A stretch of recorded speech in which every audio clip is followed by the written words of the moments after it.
Vamos lá então, pessoal, rapidinho. Aqui, pessoal, o comerciante responde de forma subsidiária, tá? Por que subsidiária, professor? Chegou na prova da OAB, o que eu quero que vocês analisem? Falou de fato, defeito, dano, eu sei que eu tenho até 5 anos para mim entrar com minha ação reparadora. Perfeito. Professor, contra quem que eu vou entrar? Porque é o primeiro passo, né? Por que o comerciante ele fica em stand-by, ou seja, em segundo plano, de forma subsidiária? A lei impôs, pessoal, o seguinte: quem que vai responder primeiro, primordialmente? Fabricante, produtor, construtor e importador. Fabricante, produtor, construtor e importador. Onde que eu acho isso, professor? Artigo 12, caput. Fabricante, produtor, importador e construtor. Lá ele não fala do comerciante. Ele fala do fabricante, do produtor, do importador e do construtor. Ele deixou de lado no artigo 12 o comerciante. Por quê, professor? Aí no artigo 13 ele fala: o comerciante responderá de igual forma ao artigo anterior, que é o caput do artigo 12, quando ele não comprovar, pessoal, as características destes fornecedores, destes construtores, importadores ou construtores. Como assim características, professor? Quando ele não souber informar quem são eles. Porque no momento que eu aciono o comerciante numa responsabilidade pelo fato, galera, como que ele pode se eximir naquele momento de responsabilidade? Ficar em stand-by. Se ele trouxer todas as informações do fabricante, ou produtor, construtor ou importador, ele fica em stand-by. Ou seja, professor, então nós temos que ficar atentos na prova da OAB, que falou em defeito, responsabilidade pelo fato, falei em dano ao consumidor, galera. Quem primeiro eu tenho que buscar? Fabricante, produtor, construtor ou importador. Agora, se a questão falar, procurei o comerciante não tem nenhum requisito do fornecedor. Ele não conhece quem é. Aí ele vai para o mesmo polo, ele responde já diretamente pelo dano. Olha um exemplo clássico, pessoal, você é dono do supermercado. Você compra todo dia de um fornecedor pãezinhos embalados para revender. Então, cara, bonitos pãezinhos, todo dia você compra, ele vai lá, entrega para você e você revende. Só que não tem nenhuma informação dele. E qual que é a sua relação com ele? Ele vem todo dia, você sabe o nome dele, você tem um telefone. Aí ele vai todo dia e compra, só que você não sabe nem quem é, da onde vem, qual é a procedência daquele produto. Tivemos um caso em Cuiabá. A pessoa comprou o pãozinho, deu para a criança comeu, a criança começou a reclamar da garganta. Fizeram, né, pessoal, os exames e foi identificado grampos de grampeador presos na garganta dessa criança. Na investigação, identificaram outros grampos na massa desses pãezinhos. Como chegou lá? Não sabemos, tá? Se foi, sei lá, na hora de fazer, o cara de sacanagem, né, já estava querendo mandar embora, já tinha, tá cumprindo aviso, né? Igual o Kleber fala, né? Estava cumprindo aviso, jogou lá uma caixinha de grampeador, não sabemos, né? Mas parou na garganta da criança. Né, pessoal? Criança come de tudo, mas comer grampeador, grampo de grampeador é bem difícil. Você machuca pra caramba mastigar aquilo lá. Imagine na hora de sair. Então, notem, pessoal, que neste caso concreto, eu poderia acionar o supermercado, professor. Na maioria dos casos concretos, a gente aciona. Por quê? Pessoal, a gente comprou. Está lá o cupomzinho fiscal, né, e tal. Só que o que acontece? Se eu tenho todas as informações do fabricante, pessoal, eu posso chegar e falar, tá aqui, ó, vou indicar o fabricante é tal, reside em tal local, está aqui todas as informações dele. Então, em primeiro momento, é o fabricante que irá se responsabilizar por uma espécie de dano como tal, deixando o fornecedor em stand-by. Não é que ele deixe de responder, pessoal, mas naquele momento não é o momento adequado de vir a acioná-lo. Às vezes o juiz pode, no caso prático, se acionar os dois, até excluir ele naquele momento do polo, porque não é o momento dele responder, se houve todas as características trazidas no processo do fornecedor. Por isso que nós falamos lá, ó, fabricante, produtor, construtor e importador. Eu não falo em primeiro momento do comerciante. Por isso que a responsabilidade dele é subsidiária. Então, professor, cheguei lá, malemar, tem o telefone do cara, o cara não atende, não tem informação nenhuma. Sei só o apelido dele. Ele chama Dodô e todo dia, e aí, Dodô, deixa o pão aí. não sei mais nada. Aí eu acabo assumindo o quê, pessoal? A responsabilidade na integralidade do artigo 13. Porque eu não tenho nenhuma característica, nenhuma informação do meu fabricante, daquele produto que eu revendo no meu supermercado. Então, é isso que eu quero que vocês guardem. Chegou no dia da prova, eu tenho que analisar quais são as características que ele está me trazendo. Porque se elas não tiverem, pessoas, se eu não puder informá-las, eu acabo me responsabilizando de forma direta, junto com o fabricante, produtor, construtor ou importador. Tá? 3, pessoal, lembrem-se, uma outra circunstância que o comerciante também responde de forma direta é quando constatar o quê, pessoal? Né? Uma culpa exclusiva dele. Tá? Então, professor, já caiu isso também na prova da OAB. Foi até na compra de sacos de farinha, né, que o cara vendia sacos de farinha, só que ele comprava o saco grande e colocava em saquinhos pequenos e vendia aquilo. E foi identificado, e a questão deixou bem claro, que foi identificada uma falha na balança do comércio daquele supermercado. E ainda teve gente que errou essa questão, colocou que a responsabilidade era solidária. Pessoal, não é solidária, porque não houve, né, pessoal, a constatação de um problema diretamente na farinha. Houve um problema no peso da farinha, onde a balança deixou bem claro, né, pessoal, que era do estabelecimento comercial. Então, nesse caso, nós tínhamos uma responsabilidade exclusiva de quem? Do comerciante. Tudo isso tem que ficar esperto. Onde que está, professor? No artigo 13. Ou eu trago todas as informações para que eu exima de responder de forma direta, ou eu respondo de forma direta também no artigo 13, inciso 3, se nós o quê, pessoal? Tivermos uma culpa exclusiva. Tá? Então, eu tiro aí fabricante, construtor, produtor, importador e respondo de forma direta pelo dano. Tá? Que foi o caso da farinha. Qual que foi a identificação? Problemas na balança do local. Tá? Então, se é problemas na balança do local, ela estava alterada, né, pessoal? Quem que responde? Responde o comerciante. Falou regrinha, não falou nada disso, lembre-se, subsidiário. Primeiro, fabricante, construtor, importador, fabricante, construtor, produtor e importador. São os 4.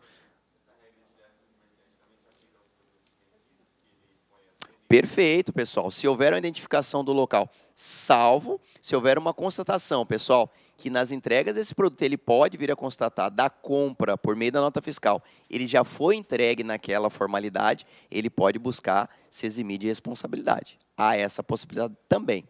Ou ele responder de forma direta, e hoje o próprio artigo 12 nos traz, entrarmos com uma ação de regresso posteriormente contra o fabricante, alegando a sua participação em relação àquele dano que foi ocasionado ou o risco que trouxe ao consumidor. Tá? Então, as ações de regresso, elas existem aqui também, pessoal, e lembrem-se, ação de regresso é sempre de responsabilidade subjetiva. É outra pegadinha de OAB.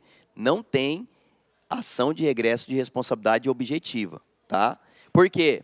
Nós já tivemos questões na prova da OAB falando assim, fulano ingressará com a ação de regresso, em virtude da relação de consumo, aplica-se responsabilidade objetiva. Falso, galera.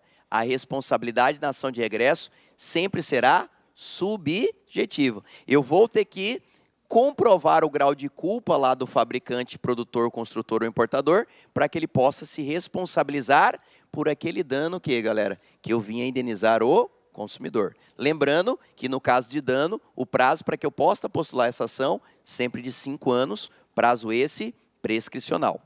2, pessoal, lembrem-se sempre das excludentes de responsabilidade. Já tem um bom tempo que elas não são cobradas na prova. Professor, todas as vezes que nós estivermos falando de defeito, de dano, existe a possibilidade de exclusão de responsabilidades? Sim, elas sempre são suscitadas por quem? Pelo fornecedor. São casos o quê, pessoal? Que eles deixam de pagar. Eles saem do polo passivo de uma ação. Quais são essas 3 hipóteses, professor? Artigo 12, parágrafo 3º do CDC. Excludentes. Artigo 12, parágrafo 3º do CDC. Primeira, quando comprovar que não colocou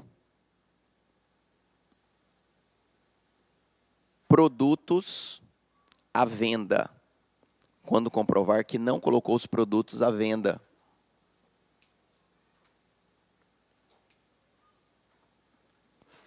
Mas, professor, como que ele vai comprovar que não colocou o produto à venda? Pessoal, temos muitos casos. Exemplo, pirataria. Como que, por exemplo, você compra um tênis pirata, tipo tal da primeira linha, né, que você vai lá no camelô comprar, anda, machuca o seu joelho, você necessita fazer um tratamento. Ah, eu vou entrar com uma ação contra a Adidas, porque foi destacado que, como eu usava muito aquele tênis, ele machucou o meu joelho, eu tenho que fazer um tratamento. Pessoal, como que a Adidas vai responder por um produto que ela não colocou no mercado de consumo? Então, quando houver a comprova, tem que comprovar, tá, galera? Comprovar que não colocou esse produto no mercado para venda, não se responsabiliza. Outro caso pode acontecer também, que já aconteceu na prática. Você é dono de um laticínio, faz todo o embalo, embala todos os produtos para venda, tudo bonitinho, e você vende o leite Tetra Pak. Vamos supor que vocês fizeram um teste de uma determinada série de leite e não foram aprovadas para chegar ao consumidor. Iam ser deterioradas, destruídas. Só que iam ser no outro dia, vocês já tinham separados lá na sua fábrica. Entraram à noite e levaram tudo. Levaram os caminhões, levaram o leite, tudo. Esse leite parou nas mãos dos consumidores, que o consumiu e passaram mal. Consumidores entraram com ação. O fabricante pode alegar excludente de responsabilidade, pessoal? Então, se quer alguma coisa nesse sentido na prova, fiquem atentos. Porque se ele comprovar que não colocou esse produto no mercado de consumo, ele se exime de responsabilidade, tá? Então, sempre lembro do leite, porque lá vai cair alguma coisa próxima a isso. Lembre-se, comprovou que não colocou, tem a possibilidade de se eximir de responsabilidade. Segunda excludente, pessoal. Segunda, quando ele comprovar que colocou, aí é ao contrário. Quando ele comprovar que colocou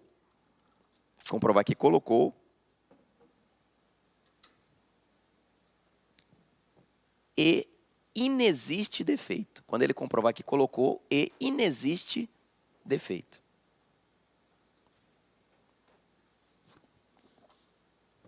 Ou seja, professor, tem como eu colocar um produto no mercado de consumo, a pessoa entrar com uma ação e eu falar que não existe defeito? Exemplo clássico, a faca. Qual que é o objetivo da faca em regra, pessoal? Produzir corte, né? Você não vai comprar uma faca para colocar num quadro, igual acontece lá com o meu amigo. Ele ama colecionar faca e põe num quadro na casa, tem um monte de quadro lá de faca. Mas faca, em regra, produzir corte. Você comprou a faca, também naquela hora ela estava afiada.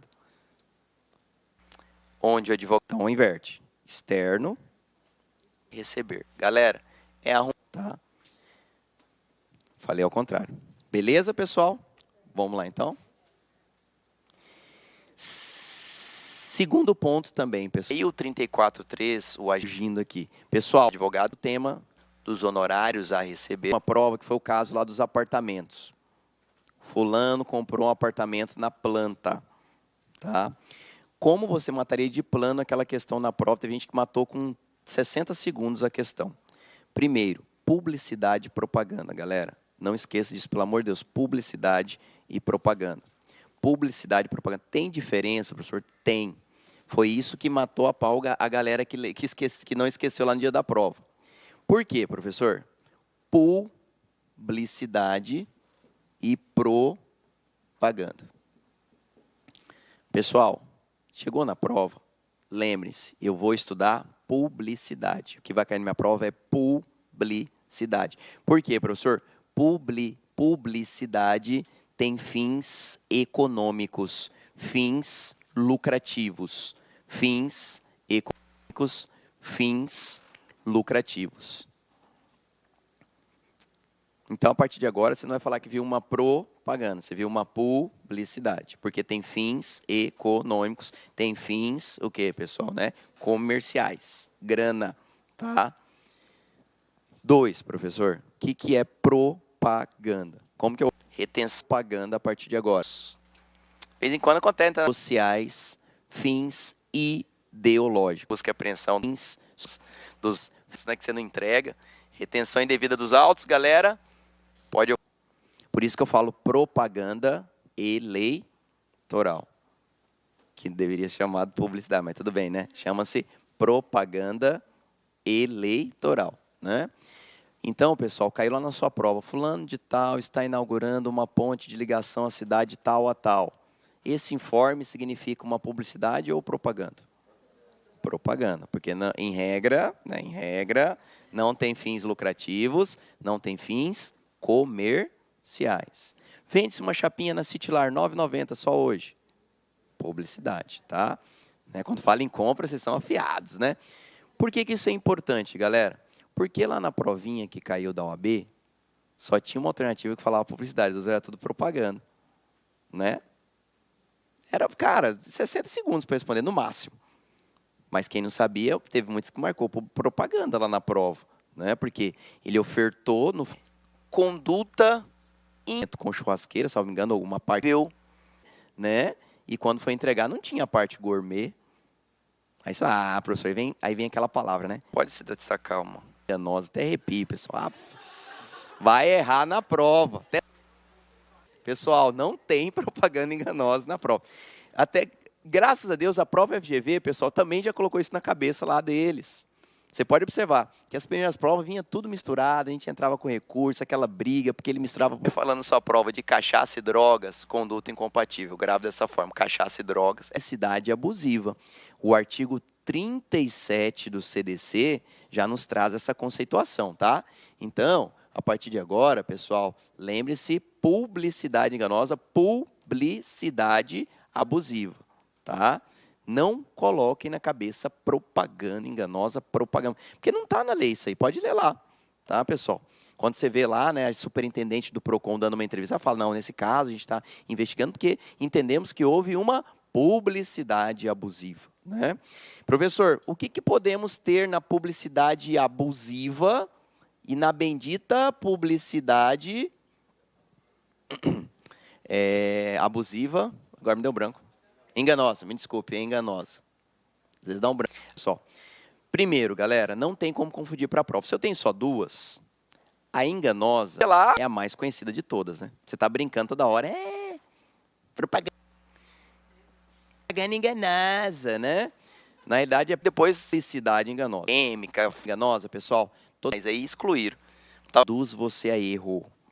Publicidade enganosa, toda informação que induz você a erro. Com afirmações totalmente falsas, com informações totalmente ou parcialmente falsas, por ação ou omissão, por ação ou omissão. Quase não acontece no Brasil também, né, pessoal? Por ação ou omissão, né? Eu pratico diretamente um ato e tinha falta de idoneidade. Ou eu também, o quê, pessoal? Omito algumas informações no intuito de você levar meu produto para casa, né? Então, pessoal, falou na prova da OAB, pelo amor de Deus, ela pode ser praticada por fama ou por uma omissão de informações.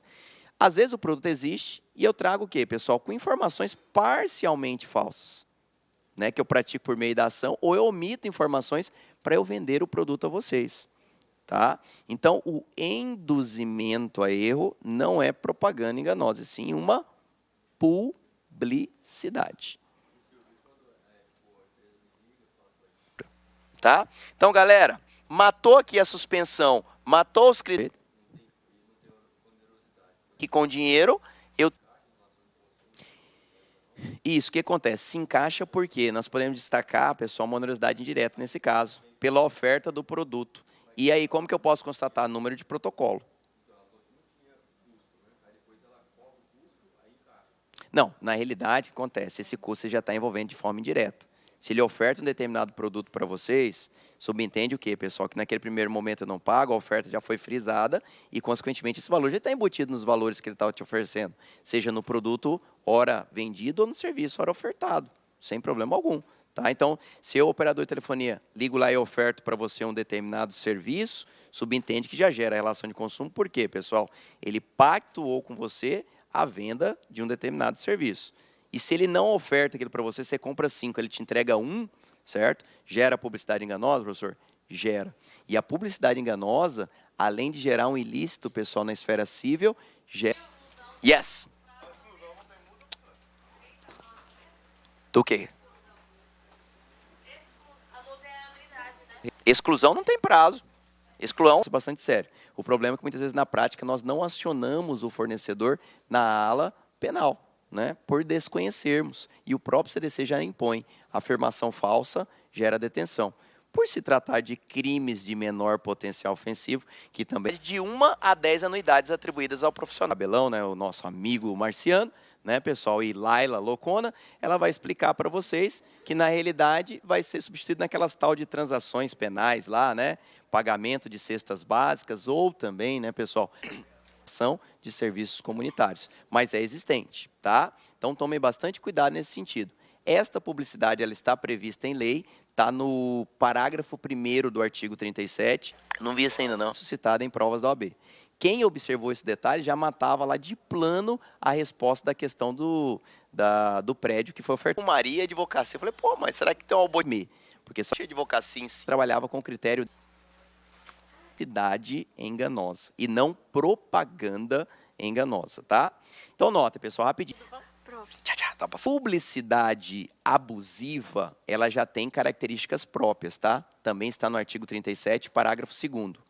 Publicidade enganosa, desculpa, publicidade abusiva, voltando, publicidade abusiva, primeiro, pessoal, serão todas aquelas que utilizam da falta de discernimento das crianças. Tá? Falou em falta de discernimento das crianças, pessoal, é publicidade abusiva. Né? Aí temos N exemplos, né, pessoal? Se falar lá sobre uma publicidade de uma sandalinha, né? Sandalinha da Xuxa passou por isso, né? Parecia lá a menininha jogando a sandalinha velha fora e a Xuxa vinha e entregava uma nova para ela. Chegava em casa, seu filho estava lá descalço, né? Sua filha, né? Cadê a sandália? Eu quero da Xuxa. Aí começava a briga e o fight. Então, pessoal, induzimento, fiquem atentos.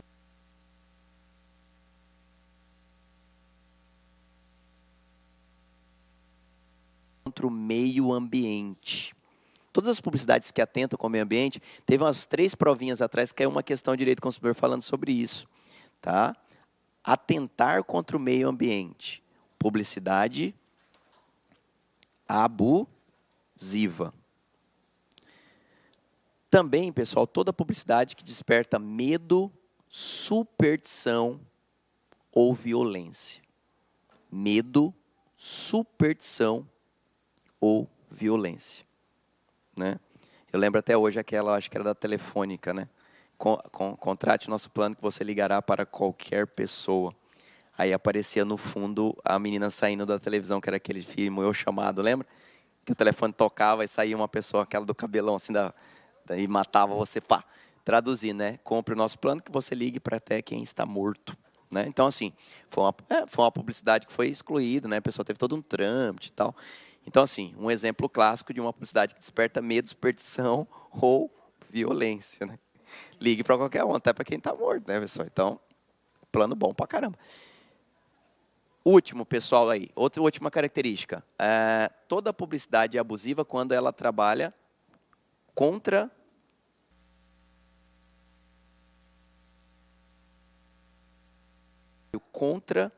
a saúde ou segurança. É proibido, né, pessoal, a utilização de publicidades que trabalham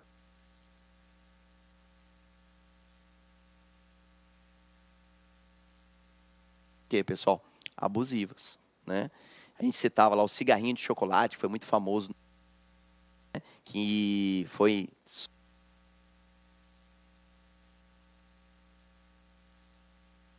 que possam também serão consideradas publicidades abusivas, tá? Lembrando que nós falamos lá no começo da aula que todas as vezes que nós discutimos publicidade, a inversão é lembra que é exceção à regra, tá? Se misturar uma questão única e trabalhar com inversão também, fiquem atentos. Publicidade é exceção, né, pessoal? É OP-LED. Para estar lá julgando aqueles respectivos processos, né, de registro de chapa. Essa comissão. Outro tema também que a gente está acabando nosso tempo. SPC Serasa. Não tem como não falar disso lá. Sendo que a lei já tem. Isso aqui toda vez que já seja designado como. Primeiro, para entender SPC Serasa, da escolha eu vou convidar, porque é feito um convite para a prova, certo? Não tem processo. Esse professor é louco. Não tem jeito, pessoal. Tem que guardar essas súmulas. Súmula 359, primeira. Súmula 359. Tudo do STJ. SPC Serasa. Todas regulamentando o tema SPC Serasa, tá? Primeira súmula, 359. Segunda súmula, 404. 404. Terceira, 385. 385. 548. 548. 550. 550. Tá? Então, vamos lá. 359, 404, 385, 548 e 550. Galera, detalhes rapidamente aqui do SPC Serasa. Por que nós temos que assimilar todas essas súmulas? Porque ela já traz todos os detalhes que a gente precisa saber. Primeiro deles, sabemos que a SPC Serasa, né, pessoal, são órgãos distintos. A gente fala SPC Serasa, não. SPC é um, Serasa é outro. Mas raro, óbvio, vai perguntar para você, né? O SPC é diferente, você não vai perguntar isso para você, mas só por critério de conhecimento. Se incluso o nome do consumidor, né, em caso do pagamento de uma determinada dívida. Existe prazo de mantença? 5 anos. 5 anos, prazo esse prescricional. Prescricional. Já veio prova que ela colocando decadencial. Não é, galera.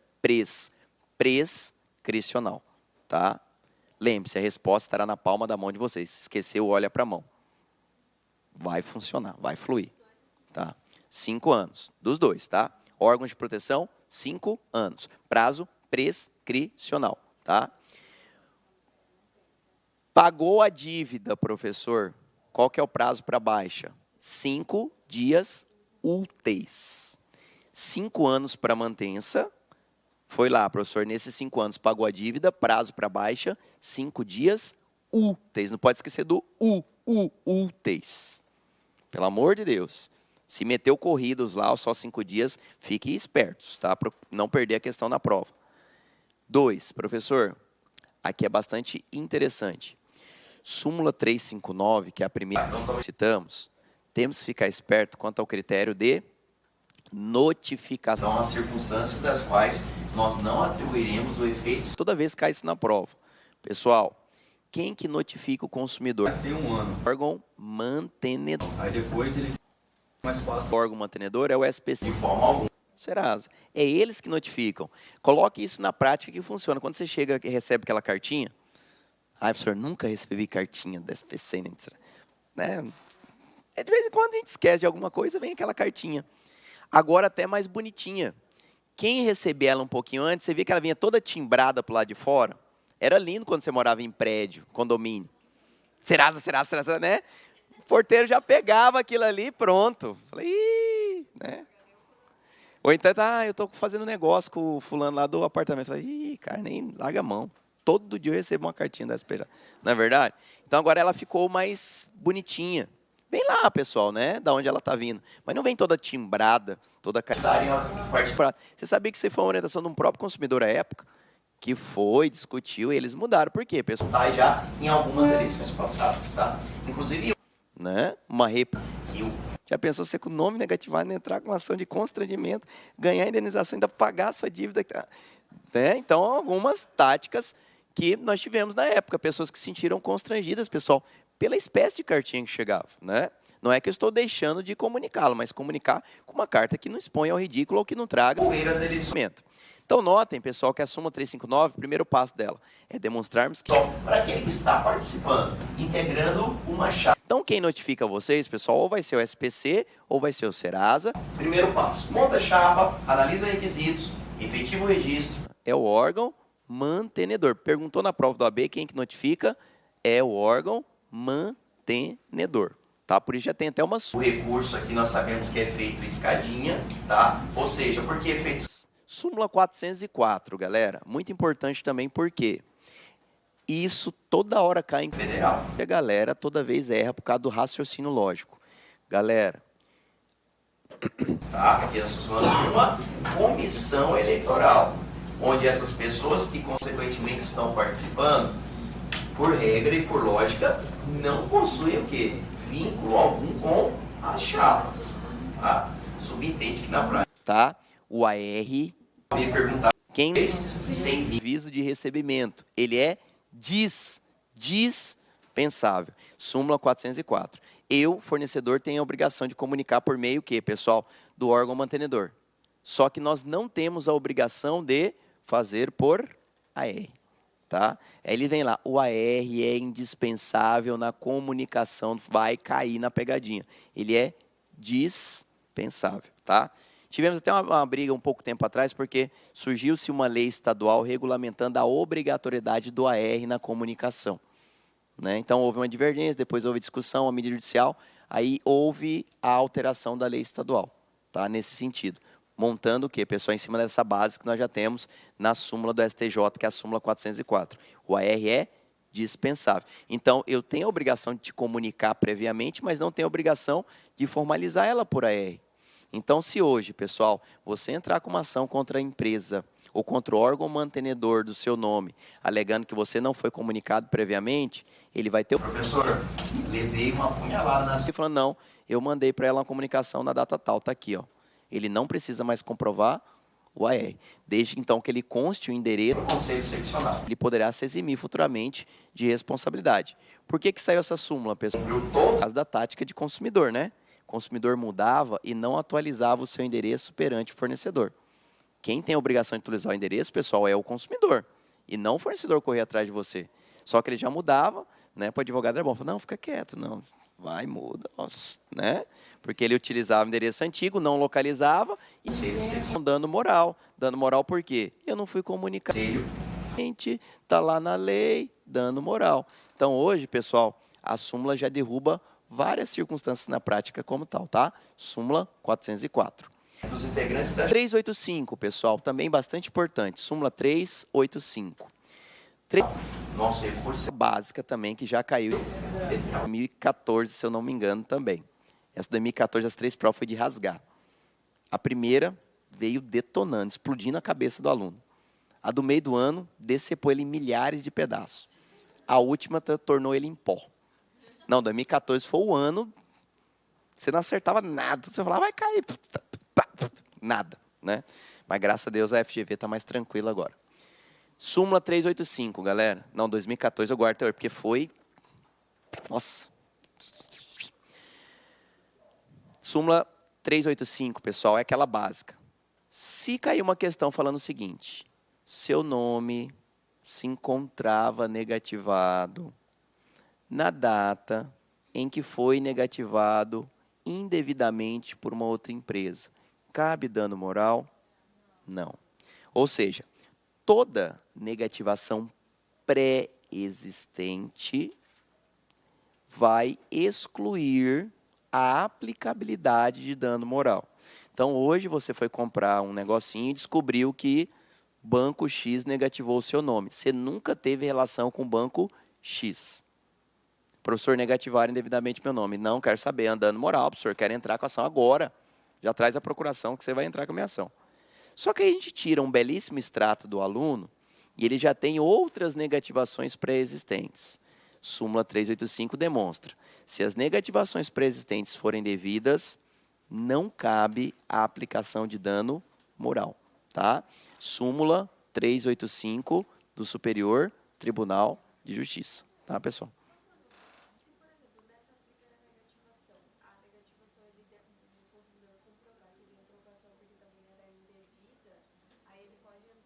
Boa. Aí é uma das saídas que a gente utiliza muito na prática, né? Quando tem mais de uma negativação, qual que é a orientação que a gente dá ao cliente? Ou ele pague aquelas outras, ou tente formular um acordo para que exclua de imediato para discutir com essa.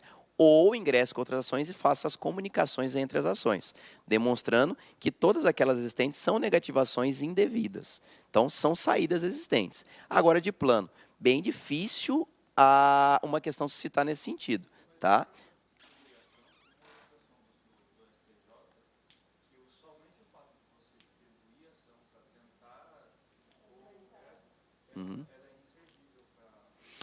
Pois Pois é, essa orientação nós temos essa orientação, mas aqui em Mato Grosso ela não é muito aplicável, não. Inclusive, a gente observa muito na prática, né?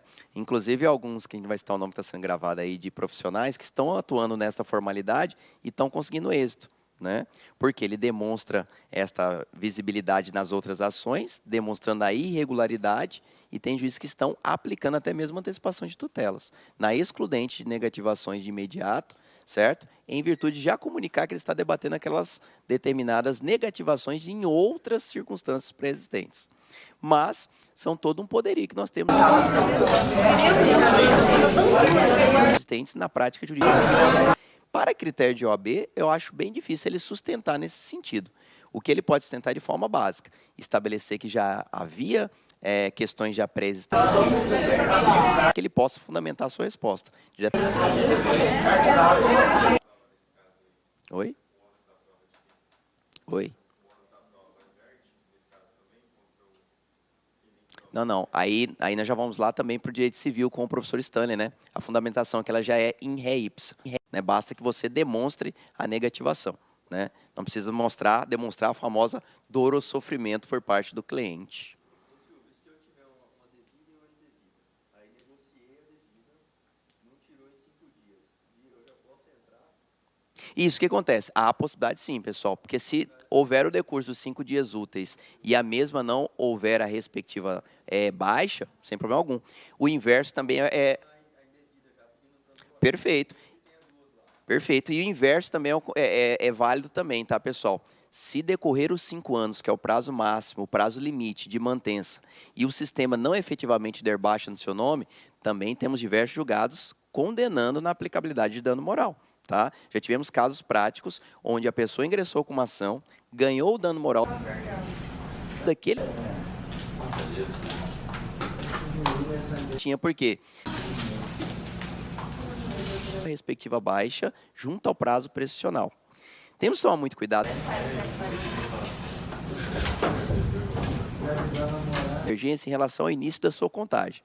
Nós tínhamos uma tese, seguida aí pelos tribunais, que era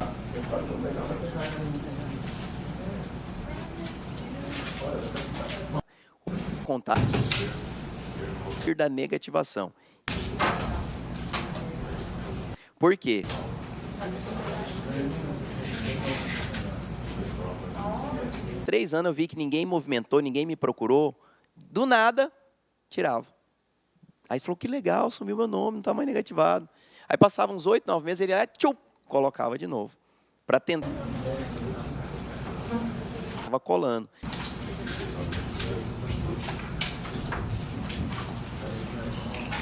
Está sendo trabalhado hoje, esse prazo prescricional, é contra o critério da dívida. Tá, pessoal? Então, alguns pontos bastante trabalhados.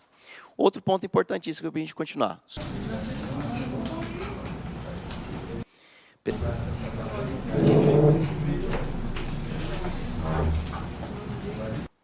Olá. Primeiro, pessoal, o score de crédito, ele é permitido no Brasil. Que vem aquelas besteiras, aquelas que é proibido, não. O que nós temos guardado do score de crédito? É a pesquisa financeira feita no nome de vocês. Instituições financeiras, né, bancos, muitos fazem o quê, pessoal? Os scores e tal, aqueles pontos positivos, negativos, para liberar futuros financiamentos a vocês. O que eu quero que vocês guardem com a súmula? Primeiro, pessoal, score de crédito. Ele é permitido. 2, não necessita de autorização direta do consumidor.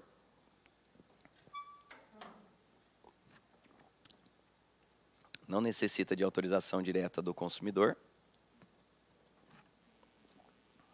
3, se o consumidor souber que está sendo pesquisado, ele tem o direito de exigir essas informações. Só no papel também. Chega lá no banco e fala, eu quero tudo o que você pesquisou da minha vida. O cara fala, o quê? Né? Mas, para a prova da OAB, tá?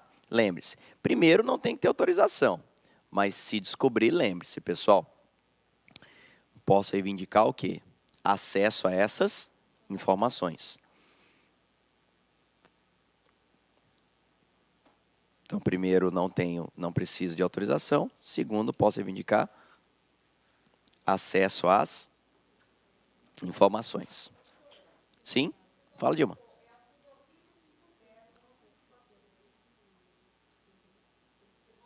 Não, sim, então eu vou falar também da 550, que eu falei o invertido, tá? É 548, 550. Por que a outra? Uhum. Então, então só inverte, pessoal. 550 só invertir. Assim.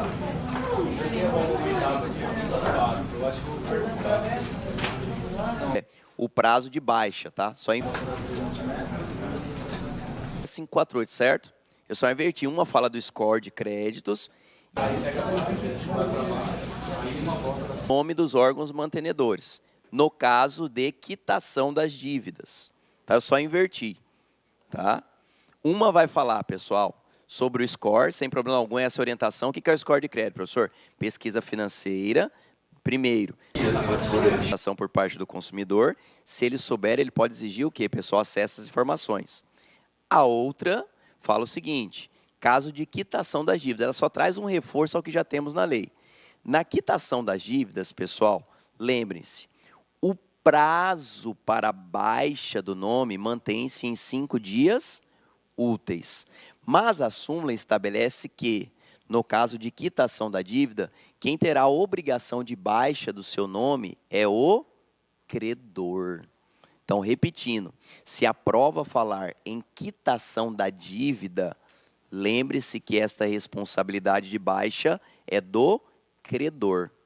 E o prazo será de 5 dias úteis do credor. E o prazo será de 5 dias úteis. Obrigado, Dilma. Só inverti o 548 e 550. É a idade também, tá, pessoal? Porque eu falo que só uns 13 anos da mesma coisa, mas a gente esquece. Isso. E a 548 do score. Não, minto. Inverti de novo, pessoal. 550 do score e 548, dos prazos.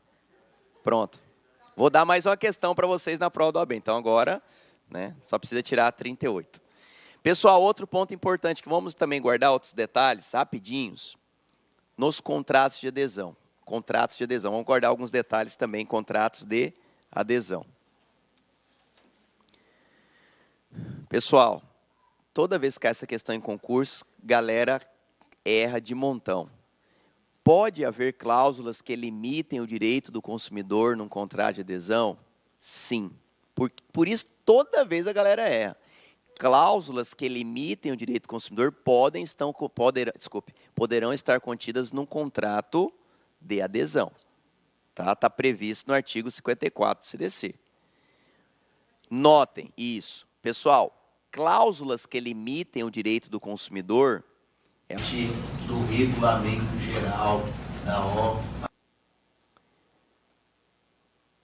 possuam destaque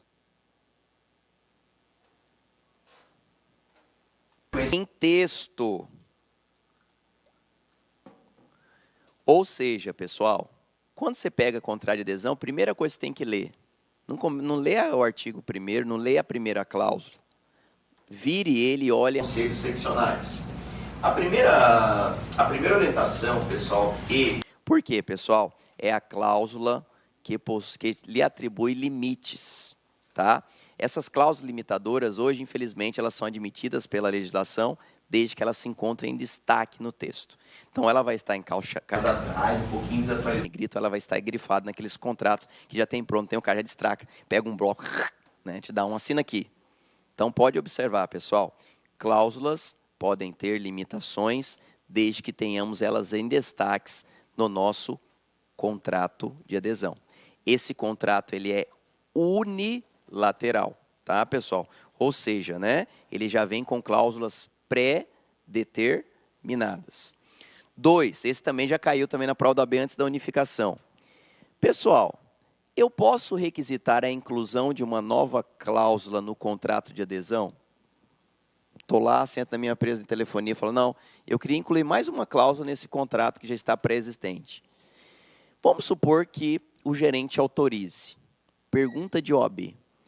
Muda a natureza jurídica do contrato? Ele deixa de ser um contrato de adesão? Essa caiu antes da unificação. Eu acredito que a pessoa ela pode aderir Muitos levam para a prova, ou então aquela outra. Ah, professor, se houve um aceite, esse contrato deixou sua natureza unilateral de adesão para tornar-se um contrato. Ela não tem repasse de valores das anuidades dos serviços prestados dentro de um contrato. Nós temos essa previsão. Então, caso caia alguma questão nesse sentido, fulano de tal mencionou que houvesse a inclusão de uma nova cláusula no contrato de adesão, se vier qualquer coisa indagando a mudança quanto à sua natureza, não. Ele mantém o advogado, tendo a arrecadação para que ela se autossustente. Muito cuidado nesse sentido também, quando falarmos desses benditos contratos. Pessoal, esses contratos de adesão, tomem muito cuidado, porque toda vez que a prova suscita, qualquer cláusula que venha a ser discutida, ela não será anulada. Essas cláusulas serão nulas de pleno direito. Tá? Então, toda vez vem lá. Tá? É uma dedução bem simples. A anulabilidade da cláusula tal. Nós não trabalhamos com anulabilidade aqui.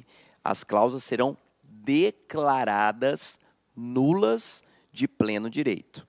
Tá? Vendas após as deduções previstas em lei. Do nosso Código de Defesa. A ideia é que se... Lá nós temos o quê, pessoal, né? Como já perguntado em provas passadas, um rol meramente exemplificativo, tá?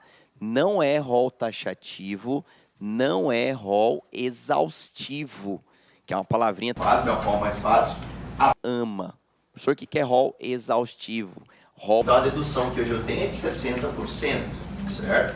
A Caixa, então, participa... Rol taxativo. O rol do artigo 51 sobre as cláusulas nulas de pleno direito, pessoal, é um rol meramente exemplificativo, tá? Então, essas cláusulas, pessoal, elas trazem previsão hoje no artigo 51 do CDC, que podem estar impostas em respectivos contratos de adesão que poderão ser firmados por vocês no dia a dia, ou ser suscitados na primeira fase da OAB. Outro item importante que nós temos aqui também, pessoal, que eu peço que vocês tomem bastante cuidado. Dentre o nosso dia a dia, nós poderemos encontrar também um outro artigo que eu trabalho bem em conjunto. Dos advogados, ela... 39 do CDC, que fala sobre as circunstâncias, pessoal, das nossas práticas abusivas. Uma das mais cobradas em primeira fase da OAB é a tal da venda casada. Toda vez vem a tal da venda casada cobrando vocês na prova. A gente observa as prestações de conta. Hoje está disponibilizado no artigo 39, inciso 1º, tá? Abriu o artigo 39, nós iremos olhar que a venda casada nada mais é que a venda de um produto ou serviço, obrigando o consumidor a levar, pessoal, outro produto ou serviço. Então, nós trabalhamos o quê, pessoal? Numa obrigatoriedade. Produto ou serviço, levando outro produto ou serviço obrigatoriamente. Primeiro, essa prática é terminantemente proibida, tá? E elas acontecem diariamente na maioria dos locais, né? Só compre o shampoo se você levar o condicionador, né? Professor, por que hoje os estabelecimentos estão efetivando a venda de produtos unitários? Para evitar a venda casada. Ele pode até não ofertar aquela respectiva marca, mas ele dá a oportunidade, pessoal, que aquela espécie cultural, tá? Fundo social. Até brinco, mas o papel higiênico é a grande briga que nós tínhamos. Poxa, professor, eu quero levar só um papel higiênico, só uma unidade. Por que eu tenho que levar o pacote com 4, com 6? Né? E hoje, pessoal, presta que vocês tomem cuidado, porque se a OAB nos cobrar, o estabelecimento, o fornecedor, conforme o artigo 39, ele não pode impor, estabelecer limites quantitativos na venda dos seus produtos, tá? Então, notem, pessoal, no mesmo artigo que nós trabalhamos a venda casada, que é o artigo 39.1, eu também não posso impor limites quantitativos para as vendas do meu produto ou serviço. Então, eu sou obrigado à venda unitária. Por isso, hoje os estabelecimentos comerciais já estão tendo o quê, pessoal? Essa grande cautela. Caiu alguma questãozinha na prova, pessoal, fiquem atentos. A venda unitária é obrigatória. Falando de limitação, tem Isso, não pode, pessoal. Uma prática abusiva, artigo 39.1, né? A gente passou muito esses problemas, né? Quem era um aluno aqui, né, de graduação que teve problema com leite condensado, né? O leite condensado Então veio lá na...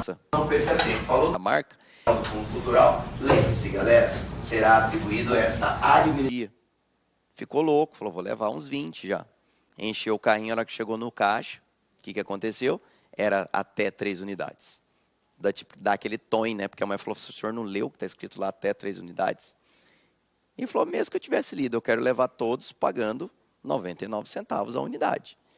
Mas nós limitamos, porque nós podemos, porque nós somos supermercado, nós somos proprietários do supermercado, eu limito do jeito que eu quiser. Né? Notem, pessoal, se cair alguma questão nessa na provinha de vocês, podem ficar bastante atentos. Não há possibilidade desse limite quantitativo em regra. Existem exceções, professor?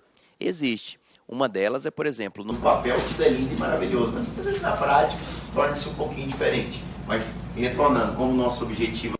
na venda daquele respectivo produto, tá, pessoal? Caso não haja, né, pessoal, eu não posso limitar, porque aquele produto está à disposição de vocês. Dentro da... O que alega muitas empresas no momento de defesa delas é que isso é uma proteção ao consumidor, para evitar que aqueles produtos o quê? Não cheguem a vocês e que um comerciante possa vir comprá-los e revendê-los. Você tem que responder, isso é problema deles, né, pessoal? Não é problema meu. Então, notem que esta limitância, em regra, ela é considerada uma prática abusiva pelo 39 e não pode acontecer, tá, pessoal? Apesar que no dia a dia ela acontece. Mas, principalmente para a prova da OAB, esses limites quantitativos, salvo excepcionalidades, ele não pode ser determinado. Inclusive, tivemos um caso muito interessante, estava escutando agora de um colega magistrado de outro estado, que ele também dá aula de direito do consumidor nesse estado na faculdade. Ele chegou e passou no supermercado e tinha um refrigerante muito vendido, que agora vai ser gravado para não ser processado, uns minis assim, né, gostoso, tem gente que gosta, não curto, né, e tava assim, vende-se promoção. Aí você lá, tipo, R$10, só que ele só vendia embalagem fechada, acho que vinha com 10. Aí ele falou, não, mas eu quero levar só um. Ele falou, senhor, infelizmente, não vendemos, só o fardinho. Ele falou, não, tudo bem. Pegou e foi embora, né? Comprou outras coisas e tal. Aí chegou, gente, prova parcial. Ah, o que é a prova parcial? Quem me trouxer até o final de semana que vem uma latinha do refrigerante tal, do supermercado tal, me comprovar com o cupom fiscal, já ganhou a nota parcial. Imagine o pampeiro que virou. Óbvio, pessoal, o supermercado acabou tendo que vender, né? Foi um fato verídico, não vai citar cidade, nem quem foi. Mas então você observa, pessoal, que foi na pressão mesmo, porque chegou 1, 2, 3, porque chega um e discute, 2, 3, 4, 5, 6, 7, um monte de gente gritando, aí você sabe que tem que se achar uma solução, né? Então notem, pessoal, que aí, literalmente, nós tivemos a aplicabilidade do 39.1, né? Não atribuir esses limites quantitativos. Fala, Joana.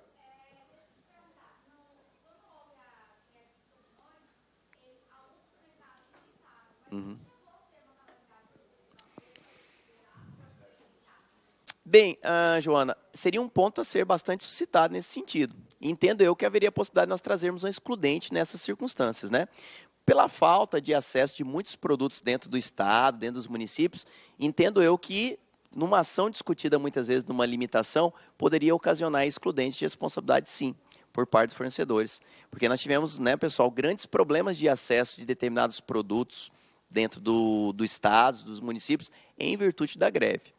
É um critério bem relativo. Entendo eu que se nós tivéssemos uma questão na prova, ele trabalharia nesse sentido com um critério de excepcionalidade, Joana. Ou seja, atribuindo uma excludente de responsabilidade, podendo sim limitar a venda daquele respectivo produto.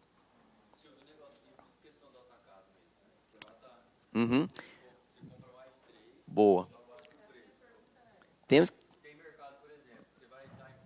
Por que o artigo 42 foi criado, pessoal? Nessas circunstâncias que você não tem acesso ao produto, né? Então, como eu não tenho acesso ao produto, eu posso muitas vezes ter surpresas, ou o produto não atender aquelas características que foram ofertadas a vocês. Então, nós já temos alguns julgados no STJ em circunstâncias bem semelhantes a essa, onde já houve a aplicabilidade do artigo 49, onde o consumidor pôde se arrepender daquele respectivo produto. Olha que interessante, até acompanhando esse, um julgado que foi já cobrado em prova de concurso. Você chegou no estabelecimento comercial para comprar o seu veículo. Todo dia você passava na porta, né? Transportes Pantanal, falava, eu vou comprar esse carro. Era um Camaro amarelo. Ar-condicionado, pancadão, né? No seu bus. Aí eu vou comprar esse carro. Todo dia você falava, eu vou comprar esse carro. Todo dia eu vou comprar esse carro. Seu amigo não aguentava, porque todo dia você pegava, você ia do fórum com ele, no seu estágio. Eu vou comprar esse carro, eu vou comprar esse carro, eu vou comprar esse carro. Você ganhou na loteria. Aí você passou lá, foi de ônibus, naquele dia, o último dia de sua vida. Você falou, é o último dia para me despedir, que eu vou comprar também esse ônibus. E eu vou lá descer. Pediu para o motorista, deu um bloco de dinheiro, falou, para aqui, não é ponto, mas pare aqui. Parou, rapidinho, pessoal. Chegou lá, falou, moço, eu vou levar o carro agora. Quanto que é o carro? Ele falou, o senhor vai comprar à vista ou financiado? Ele falou, não vou comprar à vista, não. Quero financiado. Ele falou, beleza. Entra ali naquela portinha, entrou lá. Você tem o nome limpo? Tem. Está trabalhando? Tô. Salário mínimo? Tô. Falei, parabéns, está aprovado. Então, tirou o contrato para ele. Ele assinou, foi embora. 3 dias depois, ele andando pela cidade, ele falou, cara, eu vou ter que comprar um posto junto, porque ele dava uma acelerada, acabava a gasolina. Gastava demais o carro. No 3º dia, ele voltou e falou, moço, não quero mais esse carro, está aqui o documento, eu quero me arrepender dessa compra. Ele pode? Nós tivemos um julgado no STJ, pessoal, que determinou, olha que interessante a tese que nós tivemos. O direito de arrependimento, prazo, 7 dias, contados da assinatura do contrato, ou tão mesmo que do recebimento do produto. O que o advogado suscitou, pessoal? Que ele estava entre presentes, adquiriu o produto dentro do estabelecimento comercial, mas o negócio jurídico firmado não foi com a garagem. Foi o quê, pessoal? Com uma instituição financeira que não estava presente no momento que ele assinou o contrato. Isso foi um julgado do STJ e convalidou, onde houve a aplicabilidade do direito de arrependimento e a aceitabilidade da rescisão contratual e devolução do produto. Tá? Então, assim, pessoal, são julgados um pouco a par aí que está acontecendo, mas em prática, lembre-se, eu tenho 7 dias, esses 7 dias em regra são entre ausentes, compra fora do estabelecimento comercial, lembrem-se da assinatura do contrato ou da entrega do respectivo produto, e esse direito de arrependimento ele também pode ser chamado de direito de reflexão. Do jeito que a FGV é sacana, ela tira o arrependimento que a gente conhece e coloca direito de reflexão. E por último, professor, chegou, não gostei do produto, liguei lá, ele mandou devolver. Falou, não, então manda que eu devolvo o seu dinheiro. Só que ele fala para você, eu não vou pagar o frete. Se a OAB perguntar, o frete é por conta de quem? Pessoal, olha que massa. Graças a Deus já está pacificado. O frete de devolução é por conta do fornecedor. Inclusive, os grandes sites hoje estão fazendo parceria com os correios ou transportadoras e só passa um código para você. Chega lá, o cara já embala tudo e manda. Por quê? Para evitar as ações que estavam tendo contra eles. Porque essa responsabilidade de direito de arrependimento, pessoal, o risco é assumido por parte destes fornecedores. Beleza? Então, frete de devolução, risco deles, responsabilidade deles. Beleza? Obrigado, pessoal. Bom dia a vocês. Clique like.